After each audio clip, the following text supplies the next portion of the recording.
काही काही गोष्टी फार महत्वाच्या आहेत, ज्यांच्या त्यांच्याच हाताने झाल्या पाहिजे. त्यामध्ये गोंधळ करतात. तदनंतर 3 दिवसाच्या अगोदरपासून सुरुवात होते. कोणाच्या हाताने नेमकी देवकुंडी कोणाच्या नावे निघाली, ज्याच्या नावे निघाली त्याच्याच नावाने करावी. देवकुंडीसाठी 5 प्रकारचे वृक्ष आणल्या जातात. तुमच्याकडे मला माहित नाही. एक मांदार वृक्षाच्या काळ्या डहाळी, मांदार वृक्ष म्हणजे रुई, शमी, पळस, सालई आणि आघाळा. अजून होती याच्यामुळे मला ऐकायला नाही.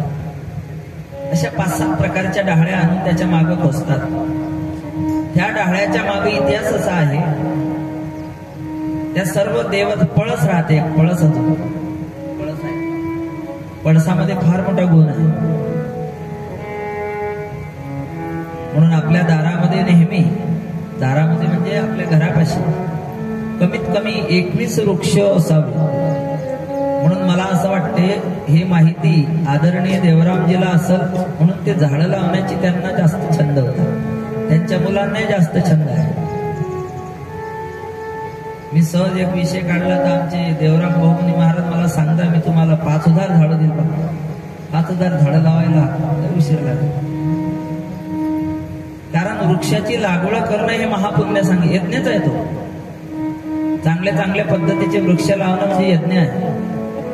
हे यज्ञापासून मला सांगा, भगवान श्रीकृष्णाने गोवर्धन पूजा का केली? त्याच्या पाठीमागे हेच आहे. त्या गोवर्धनावर अनेक प्रकारे भगवंतांनी लावलेले वृक्ष होते. त्या वृक्षाखाली जनावर बसायचे. त्या परिसरामध्ये पाणी कधी कमी होत नव्हतं. त्या परिसरामध्ये असलेल्या झाडाला सुंदर फळं लागायची. त्या सुंदर अशा फळावर पशु पक्षी आणि सुंदर घरटी बांधायची. म्हणजे अनेक प्रकारे सर्वांना सुख समृद्धी निर्माण होईल अशा पद्धतीचं त्या गोवर्धनावर वृक्षवेली लावली होती. म्हणून भगवंतांनी तिथे जाण्याचा प्रयत्न केला. कमीत कमी 21 वृक्ष नाही, 21 वृक्ष लावणं होत असेल तर कमीत कमी 11 वृक्ष तरी आपल्या घरात दारात असावे. त्याच्यामुळे तुळशीचं आहेच. पळस, तुळस, शमी, आपटा, आंबा,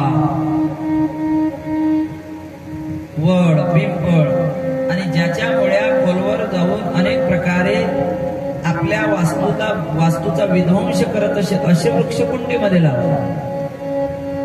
ज्या वृक्षाच्या मुळापासून त्रास नाही ते वृक्ष मातीतही लावले तरी चालते. काही काही वृक्षाचे मुळ आपल्याला त्रासदायक असतात. लोक आळंदीवरून अजान वृक्ष आणतात. आळंदीवरून अजान वृक्ष लावून आणण्याचा अधिकारच नाही आहे. कारण तो अजान वृक्ष फक्त आळंदीतच शोभतो. कारण तो अजान वृक्ष लावलेला नाही आहे. जेव्हा ज्ञानोबाराय समाधिस्थ झाले त्यावेळेला भगवान महादेवाच्या हातात असलेला जो त्रिशूल आहे ना, तो त्रिशूल महादेवाने तिथेच खोचला आणि त्या त्रिशूलाला फुटलेली पल्लवी म्हणजे अजान वृक्ष आहे. कुठे कुठे वर्णन केल्या गेलेलं आहे. जेव्हा ज्ञानोबाराय समाधिस्थ झाले त्यावेळेला नवनाथ आणि नवनाथांचे हजारो शिष्य आळंदीमध्ये प्रवेश करतात आणि ज्याच्या ज्याच्या हातामध्ये त्रिशूल आहे त्याने आपापला त्रिशूल घेतला आणि जिथे माऊलीची समाधी आहे तिथेच खोचला, ठेवला, रोवला आणि तेवढ्या त्या असलेल्या त्रिशूलाला म्हणजे लोखंडाला पालवी फुटली. म्हणून तो अजान वृक्ष आहे. आणि आपण जर तो अजान वृक्ष आणण्यात चुकूनही अजान वृक्ष आणू नका. आणि आणल्यानंतर त्याची खबरदारी साधीने अजान वृक्ष एकदा जर लागला ना आपल्या आळानी भाषेमध्ये, तो जर वाळत गेला ना, इथं जर लावला ना, अख्ख्या दहेगावला नाकीदम आणल्याशिवाय राहत नाही. एवढ्या गोळ्या त्याच्या लांबल्या पसरतात. पण मात्र आळंदीत ही प्रक्रिया पाहायला मिळत नाही. एवढे वृक्ष आहे अजान वृक्षाचे, पण आळंदीत कोण्या वास्तूला त्रास नाही त्याचा. पण तुम्ही आणून बघा, ज्याने ज्याने आणले त्याने मुळा सकट काढून फेकून दिले, कारण त्याचा अनुभव नंतर आला. म्हणून अजान वृक्ष हा तिथेच शोभतो, तिथं जाऊन दर्शन घ्यायचं. नाही नाही, आपल्या गावात मंदिरात असला पाहिजे. आणून बघा, आणले काही लोकांनी मंदिरं पाडून टाकली त्या वृक्षाला. दुसरा वृक्ष पिंपळ आहे, तिसरा वृक्ष वड आहे. हे असे वृक्ष आहे काही अशा ठिकाणी लावावेत की कमीत कमी त्या वृक्षाची लागवण गावापासून 2 ते 3 किलोमीटर अंतरावर असावी. म्हणून रस्त्याने रोडनी लावावं. मग महाराज आम्हाला पूजा करायची आहे, पिंपळाची पूजा अति आवश्यक आहे. मग त्याकरता तो पिंपळ वृक्ष मोठ्या मातीच्या कुंडीमध्ये किंवा प्लास्टिकच्या कुंडीमध्ये लावावा. तो वाढत गेला का त्याला वरच्यावर कापत राहावं. म्हणजे जास्त 2-3 वर्ष त्याला कापलं की तो वाढतच नाही, तो जागच्या जागीच फैलते. मी 28 वर्षाचा पिंपळ वृक्ष पाहतो, एका कुंडीमध्ये आहे, लहानसाच आहे, वाढतच नाही आता. आणि वाढले कदाचित 1-2 डहाड्या, तो वरच्यावर त्याला कापत राहतो. त्याच्यामध्ये पळसाची पूजा सुद्धा सांगितलेली आहे. निंबाचं झाड असावं, कडुनिंब नाही, गोड निंब. त्याच्यामध्ये गोंधन, तुमच्याकडे काय म्हणते त्याला माहित नाही, गोंधनीचं झाड असावं. गोंधनीचं झाड जर असेल तर त्याच्यामधून निघणारा रात्री ऑक्सिजन जो आहे तो वातासाठी अतिउत्तम आहे. म्हणून त्या गोंधनीला आलेले असे फळं येतात चिकट. कोणी धरते फोडून असं फेकून मारते, चिपकते अंगात. तुमच्याकडे त्याचं नाव काय आहे माहित नाही. आणि उन्हाळ्यातच येते ते, अशी बोकरू म्हणते, एवढाले गोल येते. ते फोडून बरेच लोक खाते. ते गोळही लागत नाही, वेगळीच चव राहते त्याची. पण त्यातला जो गर आहे तो जरूर खाण्याचा प्रयत्न करावा. उन्हाळ्याच्या वेळेला वाताचा म्हणजे वाताला थांबवते एवढं सामर्थ्य त्याच्यामध्ये आहे. पिंपळ वृक्ष ऑक्सिजन देते, वटवृक्ष एक टाइम ऑक्सिजन देते, एक टाइम कार्बन डायऑक्साइड. या वृक्षाची पूजा जर सतत करत राहिले, अनेक प्रकारे दारिद्र्याचा नाश होतो एवढं सामर्थ्य या वृक्षामध्ये आहे. तुम्ही म्हणाल महाराज काय अनुभव घेतला? मी अनुभव घेतला नाही, मी सांगितलं एकाला, तर ज्याला सांगितलं त्यांनी अनुभव घेतला. हवेली मोहगाव म्हणून आहे, आणि तिथे सुद्धा एक बोंद्रे आहे. आणि ते मुक्तापूरवाल्यांचे नातेवाईक आहे. मला कोण आहे, आते मामा हे असतील काही. मुक्तापूरला कथा असताना ते नेहमी यायचे, पण मला आता जवळजवळ 10 वर्ष झाले त्यांना मी पाहिलंच नाही, आहे का गेले का. ते खूप त्रस्त झाले होते. त्यांना सांगितलं तुम्ही एक काम करा, हे 21 वृक्षाची लागवड जास्तीत जास्त तुम्ही लागवड करा झाडाची, आणि तुमच्या दारामध्ये 21 वृक्षाचं पूजन रोज करा, त्याला पाणी घाला. त्यांनी 21 नाही 1000 वृक्ष देवभाऊ सारखे जिथं तिथं वृक्ष वाटले. मलाही म्हणत होते ते तुम्ही घेऊन जा. म्हटलं मी कुठं घेऊन फिरणार त्या वृक्षाला. आणि घरापुढे त्यांनी छोटस घर होतं त्यांचं. काय त्या वृक्षाची कृपा झाली महाराज. वृक्ष सुद्धा कोण्यातरी जन्मातले कोणीतरी असतात, त्यामुळं ऋषी असतात. आता कुबेराच्या मुलाला शाप दिला होता ते वृक्ष झाले. वृषुंडी ऋषीने त्या राजाच्या मुलीला आणि मुलाला शाप दिला होता. मुलगी शमी झाली, मुलगा मांदार झाला. एक मुलगा होता त्याला तो कनेर झाला, लाल फुलाचं झाड, गेंद, लाल गेंद म्हणतात त्याला. लाल गुलाब वेगळा, लाल कनेर राहते गेंदासारखं, ते कनेर देवाला चालते. 5 पाकड्याचा आहे, हे देवाला चालत नाही, कारण हे शो साठी म्हणून आहे. वास्तूक पाहता त्याचा 3 प्रकारे वापर केला जातो. एक शो साठी केला जातो, दुसरा मृत शरीरावर टाकण्याकरता केला जातो, आणि पोळ्याच्या दिवशी हार करून बैलाच्या गळ्यात, शिंगाला, पायाला बांधण्याकरता केला जातो. ते फुलं देवाला वाहता येत नाही, आणि तेच झाड जास्त आहे. तुम्ही मोठ्या हायवे रोडने गेले का तेच फुलं दिसतात, लोक तेच तोडून नेतात. देवाला ते फुल, देवाला कोणते फुल चालत नाही. देवाला फुल कोणतं वाहावं, देवाला व्यक्ती कोणती चालते, देवाला पशु कोणते चालतात, देवाला वृक्ष कोणते चालतात, यातही सुद्धा शास्त्र आहे. कोणताही माणूस देवाला चालत नाही. महिला या माणूस कोणताही चाल देवाला आवडत नाही. तुम्ही कितीही पूजा करा, ज्याच्या मनामध्ये आळस आहे आणि ज्याच्या मनामध्ये देवाचा वीट आहे. काही काही लोकांना देवाचा वीट असतो. देव म्हटला की त्याच्या अंगाला काटे येतात. संत महात्मे म्हणतात, तुका म्हणे विटाळशी देवापाशी नसावी. याचा अर्थ दुसरा कोणताही धरायचा नाही. तुका म्हणे विटाळशी. आणि अति शहाण्या आणि अति विद्वानाने याचा अर्थ असा लावला की स्वतःच मी किती म्याळ आहे ते स्वतः सांगतात. कोणताही अर्थ लक्षात ठेवा, अभ्यास कमी असला तर चालते, पण शब्दाचा अर्थ लावता आला पाहिजे. अभ्यासाबुद्धीचा प्रश्न आहे नाही का. ज्याची एकपाटी बुद्धी आहे, मग आता आपल्या वारकरी संप्रदायामध्ये मुसलमानही कीर्तन करतात, त्यांचा विषय थोडी येतो. त्यांचा विषय आहे त्या माध्यमातून पैसा कमावणं, दुसरा विषय नाही. त्यांना माहित आहे हिंदू धर्मामध्ये पैसा कमावण्याच्या लय कला आहेत, इतर धर्मामध्ये नाही. म्हणून तो सगळ्या धर्मातले नाही का आपल्या धर्मामध्ये घुसून नाही का सर्वच्या सर्व देशाला लुटून आपले देश सुखी बनवण्याचा प्रयत्न केला. आपण जागेवर एवढं तर समाधान वाटते आपल्याला. नमः पार्वतीपती हर हर हर महादेव की जय. काय सांगत हो तुम्ही यजमानजी?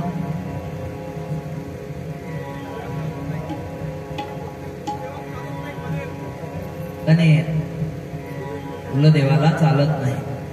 हा, कुलाबरोबर कोणताही माणूस चालत नाही. विटाळ अशी म्हणजे वीट हा शब्द बाजूने काढायचा, आळशी हा शब्द बाजूने काढायचा. वीट अधिक आळशी देवापाशी नसावी. म्हणजे ज्याला देवाचा वीट येतो, देवाच्या विषयी आळस करतो, तो देवाला आवडत नाही आणि त्याने देवाची पूजा पाठ करू नये. त्याने काय करावं? भरपूर पैसा कमवावा आणि त्याने देवाकरता खर्च करावा. बाकी काही करण्याची गरज नाही त्याला, त्याला पुण्य मिळते. भगवंताचं कार्य ज्या ज्या पद्धतीने तुम्ही करण्याचा प्रयत्न कराल, प्रत्येक सत्कार्यामध्ये भगवंत आपल्यावर कृपा करण्याचा प्रयत्न करतो. लई मार्ग आहेत भक्ती करण्याचे, सतकर्म करण्याचे लय मार्ग आहे. मुंगीला साखर टाकणं म्हणजे सतकर्म आहे, कुत्र्याला भाकर टाकणं म्हणजे सतकर्म आहे, वृक्षाची लागवड करणं म्हणजे सतकर्म आहे, अनेकांवर दया करणं म्हणजे सतकर्म आहे, दान धर्म करणं म्हणजे सतकर्म आहे नाही का.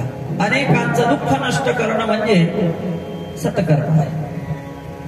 गोरगरिबाला मदत करणं म्हणजे सतकर्म आहे. शिक्षण शिकणाऱ्या विद्यार्थ्याला आणि पैशाचा प्रॉब्लेम निर्माण होत असेल पण बुद्धिवान असेल तर अशाला आणि पैशाचा पुरवठा करणं सुद्धा हे सत्कर्म आहे. तुका म्हणे सत्य कर्मा व्हावे साय, घातलिया भय नरकादने. आणि त्याचा अर्थ वेगळा लावला. सुचिरभूत अवस्थेमध्ये भगवंताचं भजन पूजन करण्याचा अधिकार सर्वांना आहे, पशुला सुद्धा आहे. पण असुचिरभूत अवस्थेमध्ये सत्कार्य करण्याचा अधिकार कोण्याच जीवाला नाही. मग तो ब्राह्मण असो, क्षत्रिय असो, वैश्य असो या शूद्र असो. पण मात्र सुचिरभूत अवस्थेमध्ये असेल, अंतकरण ज्याचं निर्मळ असेल, पवित्रता वाणीमध्ये असेल, तर असा तो नाही का नीच कर्म करणारा जरी असेल. मग आता नीच कर्म म्हणजे कोणते? आता बघा, चोखोबाराय नीच कर्म करत होते. कोणते? मेलेले ढोरं ओळून नेऊन गावाच्या बाहेर टाकत होते, याला नीच कर्म म्हणतात. पण मात्र त्यांचा आंतरिक भाव कसा होता? देवानी ढोरं ओढायला सुरुवात केली तर चोख्या मेळ्या संगे ढोरे ओढी. सजन कसाई किती नीच कर्म करत होता. कोणतं? मांस कापत होता, हे नीच कर्म आहे. पण मात्र अंतकरणामध्ये शुद्ध भाव होता. सजन कसाया विकू लागे मांस.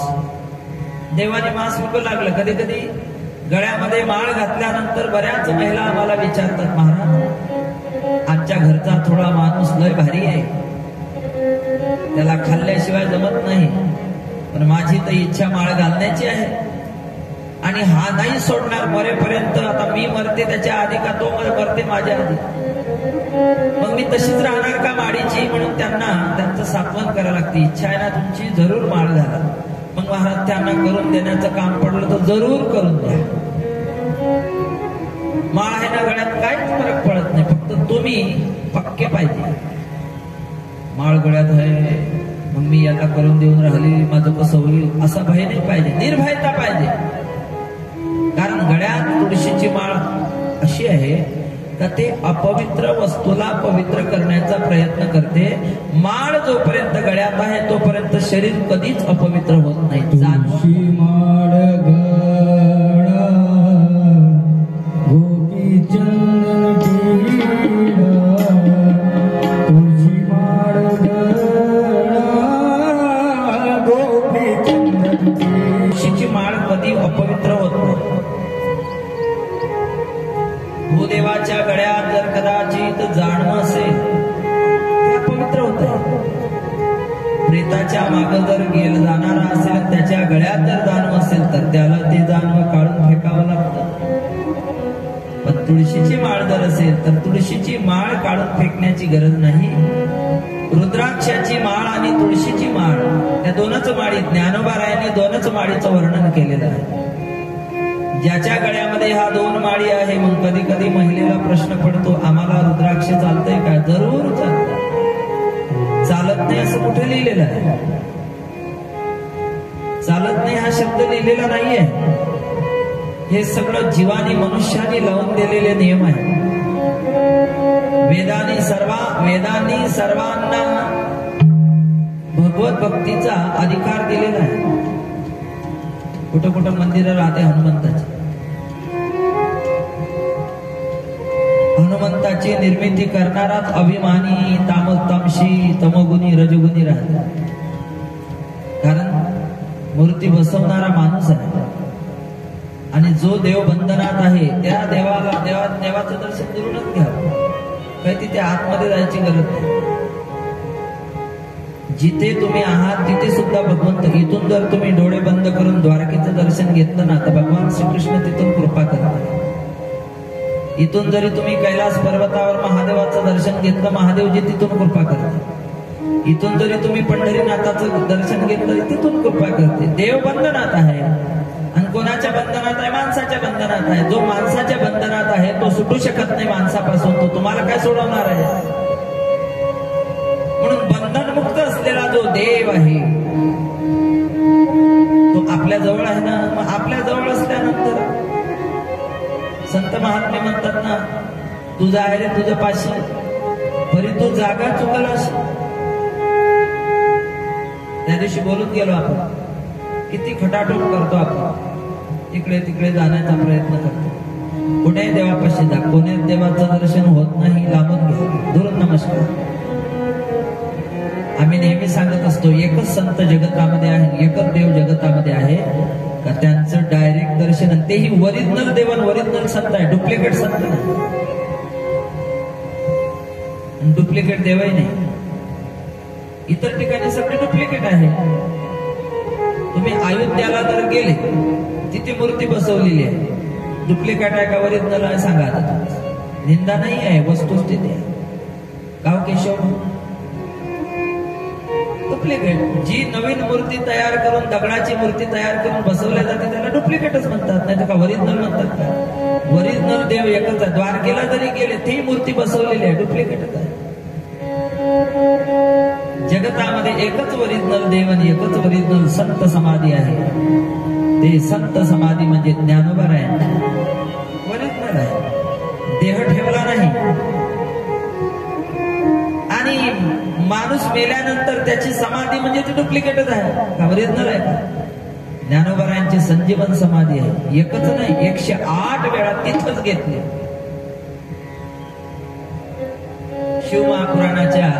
शिवमहापुराणाचा आधार घेऊन एक कथा आहे. ही कथा शिवमहापुराणामध्ये नाही आहे, कारण शिवमहापुराण जेव्हा लिहिलं तेव्हा ज्ञानोबारायांचा जन्म झाला असेल कदाचित, वेगळ्या नावात. ते नाव आपल्याला माहिती. आकाश मार्गाने भगवान शिव पार्वती जात असताना जवळजवळ 3 कोसावर म्हणजे पुण्यापर्यंत भगवान महादेव आले आकाश मार्गाने. त्यावेळेला जय ज्ञानोबा, जय निरंजन, जय चैतन्य, ज्ञानोबा 108 समाध्या घेतल्या. 108 समाध्याचे नाव विचारून तर पहा कोणाला. तुमच्याजवळ नम्र तर लय विद्वानाचे असतील ना. खरा फोन त्यांना विचारा, म्हणा ज्ञानोबारायांच्या 108 नावाची यादी द्या. कोणी देण्याचा प्रयत्न करणार नाही. त्यांची 108 नाव आहे आणि ते गुलाबराव महाराजांनी शोधून काढले. महाराज गुलाबराव महाराज म्हणजे प्रज्ञाचक्षू आंधळे होते. ज्ञानोबारायानंतर त्या दिवशी बुवाजीने सांगितलं, ज्ञानो नाही का तुकोबारायांचं सगळंच्या सगळं कार्य म्हणे बुवाजी सांगितलं. तुकडोजी बाबांनी केलं.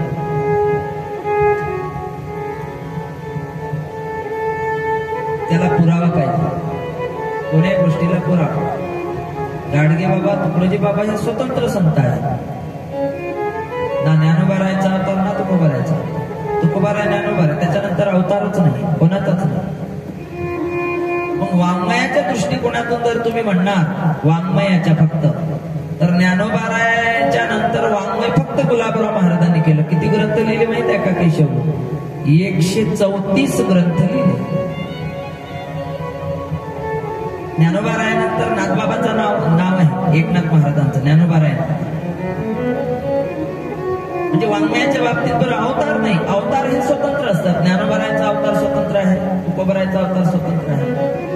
फक्त एवढा आहे, विष्णूचा अवतार आहे, पण मात्र ज्ञानोबाराय एकनाथ महाराज झाले असं नाही आहे.